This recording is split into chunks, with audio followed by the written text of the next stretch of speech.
A for apple, B for ball. हम सब ने अपने बचपन में ये कहीं ना कहीं सुना ही है ना? बड़ा ही सरल सा लगता है। पर क्या कभी सोचा है कि इन साधारण से दिखने वाले वीडियोस में सिखाने का एक पूरा सिस्टम, एक छिपा हुआ जीनियस हो सकता है? चलिए आज इसी दिलचस्प दुनिया में थोड़ा और गहराई से उतरते हैं। तो सवाल यही है कि एक एबीसी वीडियो आखिर सिखाता क्या है। ऊपर से देखने में तो ये सिर्फ अक्षरों और शब्दों का एक मेल लगता है, लेकिन क्या ये बस इतना ही है, या फिर इसके पीछे सीखने का एक बहुत ही स्मार्ट, एक बहुत ही क्रिएटिव तरीका काम कर रहा है? आइए पता लगाते हैं। तो सबसे पहले शुरुआत होती है एक डिसेप्टिवली सिंपल लिस्ट से, बिल्कुल सीधी सादी, हर अक्षर के साथ एक शब्द और फिर उसका बिल्कुल सीधा सा अनुवाद, जैसे ए फॉर एप्पल और एप्पल मतलब सेब। पैटर्न एकदम साफ लगता है ना? और ये सिलसिला आगे बढ़ता है। सी फॉर कैट, और कैट मतलब बिल्ली। कनेक्शन एकदम डायरेक्ट है। इससे बच्चों के लिए इसे याद रखना बहुत आसान हो जाता है। ये बिल्कुल एक के बदले एक वाला नियम है। और फिर डी फॉर डॉग, डॉग मतलब कुत्ता। ये जो दोहराव है ना, इससे बच्चों को एक तरह का आत्मविश्वास मिलता है। उन्हें पता होता है कि आगे क्या आने वाला है। लेकिन असली खेल तो अब यहाँ से शुरू होता है।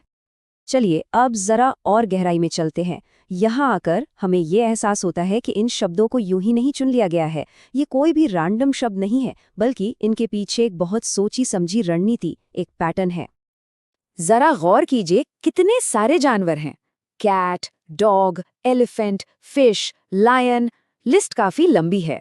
और ये सब ऐसे जानवर हैं जिन्हें बच्चे बहुत आसानी से पहचानते हैं। ये सिखाने का एक क्लासिक तरीका है, क्योंकि जानवरों से हर कोई आसानी से जुड़ जाता है और उनकी एक तस्वीर दिमाग में जल्दी बन जाती है। और ये देखिए, 13, पूरे 26 अक्षरों में से 13, यानी ठीक आधे जानवरों से जुड़े हुए हैं। अब ये कोई इत्तेफाक तो नहीं हो सकता है ना? ये एक सोचा समझा फैसला है, बच्चों को जानी पहचानी और दिलचस्प चीजों से जोड़ने का एक जबरदस्त तरीका। और ये चार्ट तो पूरी कहानी ही साफ कर देता है।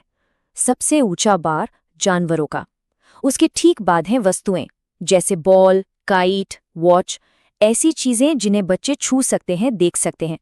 ये सीखने का पहला कदम है। बड़ी बड़ी उलझी हुई बातें समझने से पहले अपने आसपास की ठोस दुनिया को समझना। ठीक है, पर तब क्या होता है जब किसी अंग्रेजी शब्द का कोई सीधा साधा हिंदी अनुवाद मौजूद ही ना हो, या अगर हो भी तो बच्चों के लिए उसे समझना मुश्किल हो?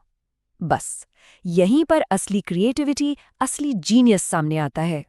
इसे समझने के लिए जरा इस तुलना को देखिए। एक तरफ है सी फॉर कैट, जिसका अनुवाद है बिल्ली, बिल्कुल डायरेक्ट, और दूसरी तरफ जेड फॉर ज़ेब्रा। इसका अनुवाद क्या है? धारी वाला घोड़ा। वाह, ये शब्द से शब्द का अनुवाद नहीं है, ये एक रचनात्मक वर्णन है। Problem solved. और भी उदाहरण हैं, जैसे आई फॉर आइसक्रीम, इसका मतलब है ठंडी ठंडी। यहाँ तो उसके एहसास को ही शब्द बना दिया गया। और एक्स फॉर जाइलोफोन का क्या? संगीत वाला इंस्ट्रूमेंट। देखा, ये सिर्फ अनुवाद नहीं कर रहे हैं, ये सच में सिखा रहे हैं। तो ये जो तकनीक है, इसे कहते हैं वर्णनात्मक अनुवाद। मतलब जब सीधा शब्द न मिले तो कोई बात नहीं, बस ये बता दो कि वो चीज़ दिखती कैसी है, या काम क्या करती है, या किस श्रेणी में आती है। कितना सरल और कितना स्मार्ट तरीका है। चलिए जाइलोफोन वाले केस को अच्छे से समझते हैं। समस्या क्या है? इसके लिए कोई आसान आम बोलचाल का हिंदी शब्द नहीं है। लक्ष्य क्या है? एक्स अक्षर को एक ऐसे कॉन्सेप्ट से जोड़ना जो बच्चे समझ पाएं। और समाधान? बस उसका काम बता दो। ये एक संगीत वाला इंस्ट्रूमेंट है, आसान, असरदार और एक बच्चे के दिमाग के लिए एकदम परफेक्ट। या फिर ये शानदार उदाहरण देखिए, वाई फॉर याक। इसे सिर्फ याक बोलकर नहीं छोड़ दिया गया, बल्कि कहा गया याक मतलब पहाड़ी जानवर। अब ये सुनते ही बच्चे के दिमाग में क्या आएगा? पहाड़ और एक बड़ा सा अलग सा जानवर। ये सिर्फ एक शब्द से कहीं ज्यादा यादगार है। लेकिन रुकिए, कहानी यहीं खत्म नहीं होती। बात सिर्फ शब्दों तक ही सीमित नहीं है, इसमें एक और परत है, और वो है ध्वनि और गति की। ये सिखाना सिर्फ देखने के बारे में नहीं है, ये महसूस करने के बारे में भी है। याद है ए फॉर एप्पल? वो सेब स्क्रीन पर बस रखा नहीं रहता, वो कूदता है, जंप्स। ये छोटी सी हरकत उस अक्षर में जान डाल देती है, उसे ज्यादा यादगार और मजेदार बना देती है। और वैसे ही बी फॉर बॉल। बॉल क्या करती है? वो उछलती है, बाउंस करती है। ये एक्शन शब्द को सीधे सीधे उसके काम से जोड़ देता है। बच्चे सीखते हैं कि असल दुनिया में चीजें कैसे बर्ताव करती हैं। और अब इसमें आवाज भी जुड़ जाती है। एल्फ लाइन के साथ एक प्यारी सी दहाड़, रॉरिंग भी सुनाई देती है। तो इससे क्या हुआ? अब बच्चा शेर को सिर्फ देख नहीं रहा, सुन भी रहा है। एक और इंद्री शामिल हो गई और सीखना और भी पक्का हो गया। और इस सेक्शन का आखिरी उदाहरण डी फॉर डॉग। देखिए, कुत्ता अपनी पूंछ हिला रहा है, वैगिंग। ये एक साधारण सी हरकत है, लेकिन इसमें एक भावना जुड़ जाती है, खुशी की। अब डॉग सिर्फ एक जानवर नहीं रहा, वो एक एहसास से भी जुड़ गया। तो अब आते हैं 5वें और आखिरी हिस्से पर। तो जब हम इन सब चीजों को एक साथ जोड़कर देखते हैं, सरल शब्द, रचनात्मक अनुवाद, गति और ध्वनि, तो हमें क्या मिलता है?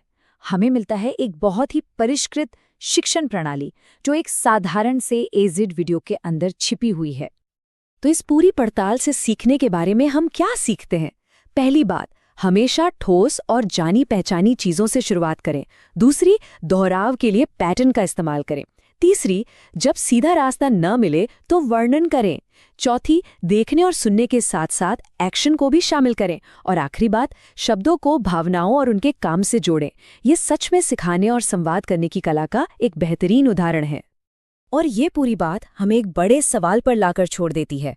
अगर एक साधारण एबीसी वीडियो में इतना जीनियस छिपा हो सकता है, तो सोचिए हमारे आसपास ऐसी कितनी सारी